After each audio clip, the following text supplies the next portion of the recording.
কালবেলার 10ই জুলাই প্রকাশিত প্রতিবেদনে আমরা একটু নজর দিতে চাই, যেখানে লেখা হয়েছে যে ট্রাভেলসের অনিয়মের তদন্তে কমিটি।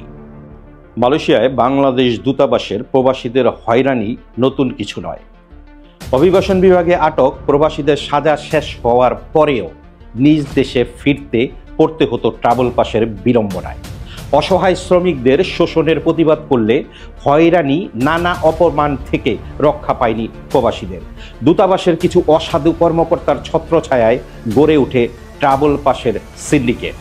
গত 3 মার্চ 2024 দৈনিক কালবেলায় মালয়েশিয়ার জেলের চাবি এনজেড ট্রাভেলসের হাতে শীর্ষ সংবাদ প্রকাশ করা হয়। প্রকাশিত সংবাদে দূতাবাসের কয়েকজন কর্মকর্তার সহযোগিতায় এনজেড ওয়ার্ল্ড ট্রাভেলস নামের একটি এজেন্সি সিন্ডিকেটের নানা অনিয়ম বিষয় তুলে ধরা হয়।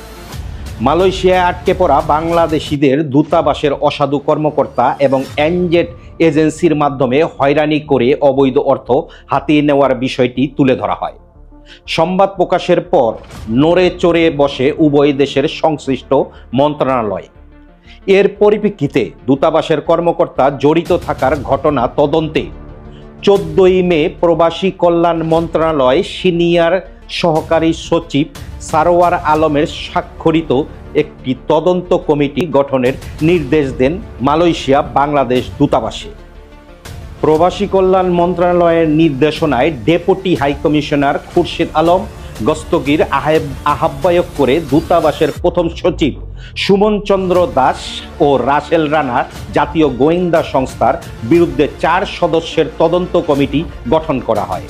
কমিটির আহ্বায়ক ডেপুটি হাইকমিশনার খুরশেদ আলম গস্তগির স্বাক্ষরিত চিঠিতে বলা হয়, দূতাবাসের কিছু কর্মকর্তা কর্মচারীর বিরুদ্ধে বিভিন্ন অনৈতিক সুবিধা গ্রহণ ও অনিয়মের অভিযোগ এসেছে। একজন প্রবাসী হিসাবে আমাদের দাবি, শুধু যারা দূতাবাসে অনিয়ম অশৃঙ্খলার সাথে জড়িত তাদেরই না, যারা দূতাবাসের সাথে সিন্ডিকেট তৈরি করছে যেই বাংলাদেশিরা, তাদেরকে আইনের আওতায় আনা হোক এবং সাথে তাদের পাসপোর্ট বাতিল করে বাংলাদেশে নিয়ে যাওয়া হোক, তাদের বিচারের আওতায় আনা হোক।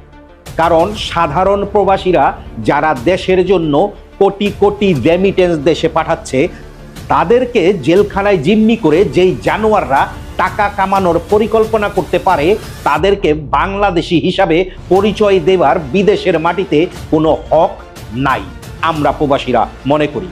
সাথে আরেকটা কথা আমি এখানে বলতে চাই, যদি তাদেরকে বাংলাদেশে না নিয়ে যাওয়া হয় পাসপোর্ট বাতিল করে, যারা যারা এই ঘটনার সাথে জড়িত, তাহলে আমরা প্রবাসীরা বাংলাদেশে দুদকের দ্বার প্রান্তে দাঁড়াতে বিন্দুমাত্র দ্বিধাবোধ করব না।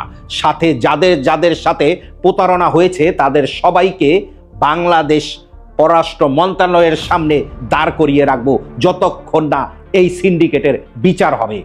আমরা চাই এই ধরনের সিন্ডিকেটের বিচার হোক, এই ধরনের সিন্ডিকেট জানি আর কোনো কেউ বিদেশের কোনো দেশের মাটিতেই করতে না পারে।